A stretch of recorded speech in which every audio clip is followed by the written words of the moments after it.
Hi hello అండి, welcome our channel. ముందుగా అందరికీ స్వతంత్ర దినోత్సవ శుభాకాంక్షలు. ఇవాళ మార్నింగ్ అయితే చర్చికి వెళ్ళి వచ్చేసాము. లంచ్ కూడా చర్చిలోనే చేసాము. ఇంకా ఈవినింగ్ స్నాక్స్ టైంలో ఇలా బ్రెడ్ ఆమ్లెట్ వేద్దామని ట్రై చేశాను. ముందుగా 3 ఎగ్స్ అయితే తీసి ఆమ్లెట్కి అయితే ఎలాగ మనం ప్రిపేర్ చేసుకుంటామో సేమ్ అదే ప్రాసెస్లో ఆమ్లెట్కి మిక్స్ చేసుకున్నట్టుగా 2 ఎర్రగడ్డలు, 2 పచ్చిమిర్చి, కొంచెం కొత్తిమీర, రుచికి సరిపడా ఉప్పు, కారం, పసుపు వేసి మిక్స్ చేసి పక్కన పెట్టేసుకోవాలి. బ్రెడ్ ముక్కల్ని రెండు పీసులుగా కట్ చేసి ఇలా పిజ్జా షేప్లో కట్ చేసి పెనం హీట్ అయిన తర్వాత కొంచెం ఆయిల్ వేసి కట్ చేసిన బ్రెడ్ ముక్కల్ని దాని మీద వేసేసి ముందుగా మిక్స్ చేసి పెట్టుకున్న ఎగ్స్ని దానిలో వేసేయాలి.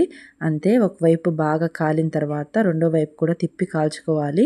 అక్కడ ఇరిగిపోతుందేమో అని నాకు భయం వేసి నేను ఇలా ప్లేట్లో తిరగేసి వేసానండి. టేస్ట్ అయితే సూపర్ ఉంది. తప్పకుండా ఒకసారి అయితే ట్రై చేయండి. చాలా బాగుంది. ఎలా ఉంటుందో అనుకున్నాను, కానీ ఇది తిన్నారంటే మళ్ళీ మళ్ళీ పిల్లలు చేసి పెట్టమని అడుగుతారు. అంత టేస్టీగా ఉంది. పైగా పిజ్జా షేప్లో ఉండటం వల్ల పిల్లలు ఇష్టంగా తింటారు. తప్పకుండా అయితే ఒకసారి ట్రై చేయండి. అప్పుడే నిద్ర లేచి వచ్చింది మా అమ్మాయి. కెమెరా ముందుకు రాగానే సూపర్ ఉంటుంది, బాగుంటుంది అని చెప్పిద్ది. అది తినకపోని దాని రివ్యూస్ ఇస్తుంది. చూడండి. వీడియో నచ్చితే ఒక చిన్న లైక్ చేసి సబ్స్క్రైబ్ చేసుకోండి. అంతే వీడియో.